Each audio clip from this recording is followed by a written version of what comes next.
In this tutorial, I am going to show you how to add a WIC card to the Walmart app. Download and install the Walmart app on your device.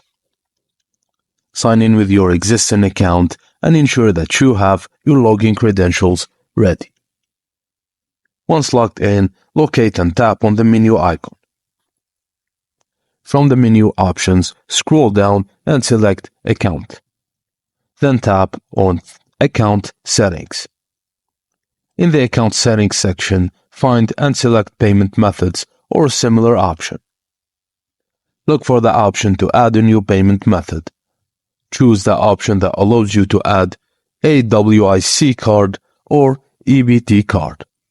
Follow the prompts to enter your WIC card information, including the card number and any other required details.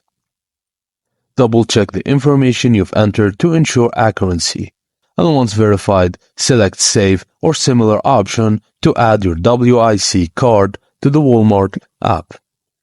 And that's it, guys. Thank you for watching, and please don't forget to like and subscribe for more.